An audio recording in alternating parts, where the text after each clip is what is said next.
Hello students, I am going to discuss the last and rest part from this chapter, tenses, form and use. The last part, future indefinite tense. Okay, तो इसमें shall और will का use होता है, verb की first form का use होता है और आई वी के साथ shall, second and third person pronoun जैसे यू, ही, शी, दे, और अगर नाउन है तो उसके साथ वी यूज विल। जब किसी सेंटेंस से फ्यूचर टेंस के अलावा डिटर्मिनेशन, कमांड, प्रॉमिस और थ्रेट का सेंस हो वहाँ पे, तब फर्स्ट पर्सन प्रोनाउन या मतलब कि आई और वी के साथ विल और सेकंड पर्सन और थर्ड पर्सन प्रोनाउन के साथ शैल का यूज़ हम करते हैं। अगर निगेटिव सेंटेंस है तो विल या शैल के बाद नॉट, और अगर इंट्रोगेटिव है तो विल या शैल का यूज़ सब्जेक्ट के पहले और सेंटेंस के लास्ट में क्वेश्चन मार्क का यूज़ होता है। यहाँ पे एग्जाम्पल दिया गया है। अगर अफर्मेटिव है सेंटेंस, अगर निगेटिव है और अगर इंट्रोगेटिव है तो उसका स्ट्रक्चर क्या होगा। आई ऑब्लिक वी है तो shall go to Agra tomorrow, you will attend the function tomorrow. Negative है तो I oblique will we shall not go to Agra tomorrow, he will not attend the function tomorrow. अगर इंट्रोगेटिव है तो shall we go to Agra tomorrow, will he attend the function tomorrow. Exercise page पे देखें, Mahesh dash for Delhi tomorrow, यहाँ bracket में leave है तो यहाँ पे ये है नाउन, तो थर्ड पर्सन प्रोनाउन और नाउन के साथ विल का यूज़ करेंगे। तो महेश विल और वर्ब की फर्स्ट फॉर्म होगी will leave for Delhi tomorrow. वैसे ही है she dash a melodious song tomorrow, ये भी थर्ड पर्सन है तो यहाँ भी विल का यूज़ होगा। और she dash never dash her time in future, इस तरीके से एक्सरसाइज आते हैं एग्ज़ाम में। नेक्स्ट देखते हैं future continuous tense. Future continuous tense में जो फ्यूचर में जो काम है वो कंटिन्यू रहता है, वो जो फ्यूचर में जारी रहने वाले जो काम है उसको उसके लिए इस टेंस का यूज़ करते हैं। तो इसमें लेकिन यह है कि इस टेंस के सेंटेंस से ये पता नहीं चलता कि फ्यूचर में शुरू होने वाला काम जो है कब कंप्लीट होगा।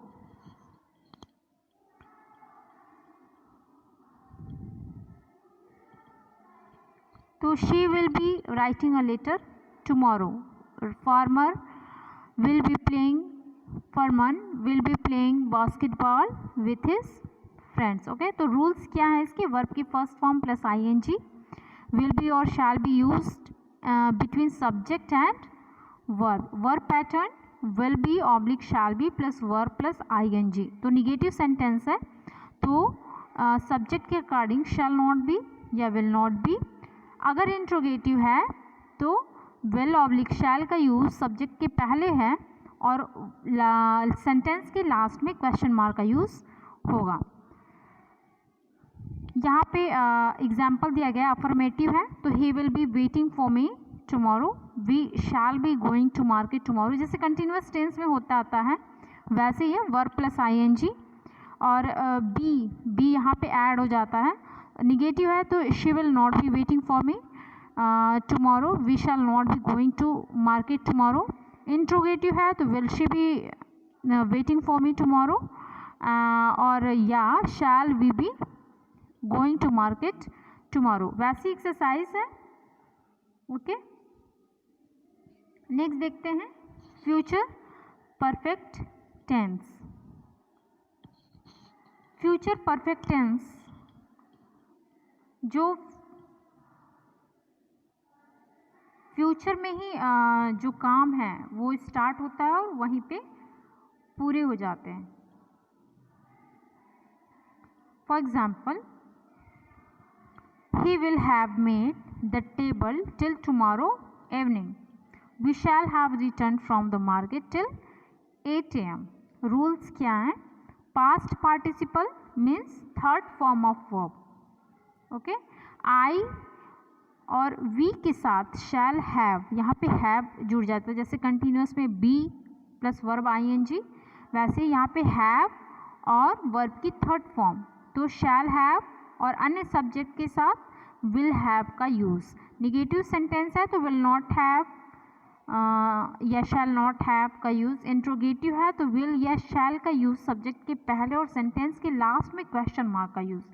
और डिटर्मिनेशन या प्रॉमिस है तो उसके लिए आई वी के साथ विल और अन्य सब्जेक्ट के साथ शैल का यूज़। अब वर्ब पैटर्न क्या है इसका? Will have oblique shall have plus third form of verb. Affirmative है, निगेटिव है, इंट्रोगेटिव है, तो एक एक करके you will have written a letter till tomorrow या I shall have written a letter till tomorrow. Negative, you will not have written a letter till tomorrow. I shall not have written a letter till tomorrow. If interrogative, will you have written a letter till tomorrow? Shall I have written a letter till tomorrow? अब exercise, complete the following sentences with future perfect tense form of the verbs given in brackets. The mason will have, अब जब यहाँ पे will have के साथ आया तो mind में आना चाहिए कि यहाँ पे थर्ड फॉर्म लगेगी। द बिल्डिंग टिल 15 जनवरी, तो कॉन्स्ट्रक्ट है तो हो जाएगा constructed. The labourers will have, finish है तो finished. She will have take, अब टेक का थर्ड फॉर्म आना चाहिए। ब्रेकफास्ट बिफोर एट 8 am, तो अब ऐसी आई शैल हैव, यहाँ पे प्रे है, यहाँ भी थर्ड फॉर्म आएगी, तो टेंस को समझते हुए वहाँ पे वर्ब यूज़ करना है। Okay, next and last, future perfect continuous tense. तो फ्यूचर परफेक्ट कंटिन्यूअस, इसमें वर्ब प्लस आईएनजी फॉर्म का यूज़ होता है। First person pronoun means I या वी के साथ शैल हैव बीन, अन्य सब्जेक्ट के साथ will have been. Verb pattern क्या है इसका? Shall have been oblique will have been plus verb plus ING. Negative sentence में शैल नॉट हैव बीन या विल नॉट हैव बीन, और इंट्रोगेटिव सेंटेंस में सब्जेक्ट से पहले विल या शैल का यूज़ और सेंटेंस के लास्ट में क्वेश्चन मार्क का यूज़। ओके, तो फॉर्मेट का एग्जांपल्स, अफर्मेटिव है, निगेटिव है या इंट्रोगेटिव है। Affirmative, I shall have been studying, I shall have been, अब यहाँ पे हैव भी है, बीन भी है और स्टडी में आईएनजी लगी हुई है, studying English for 2 hours। She will have been studying English for 2 hours। Negative है तो I shall not have been। अब shall और have been के बीच में लगेगा not, shall not have been studying English for 2 hours। They will not have been studying English for 2 hours। Interrogative है, shall we have been studying English for 2 hours? Will he have been studying English for 2 hours? अब exercise based, तो the farmers irrigate, okay, ये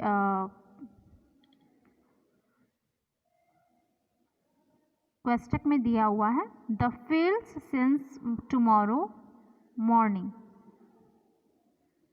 my younger brother will, question में बात for half an hour. अब यहाँ पे tense को पहचानना है और इसमें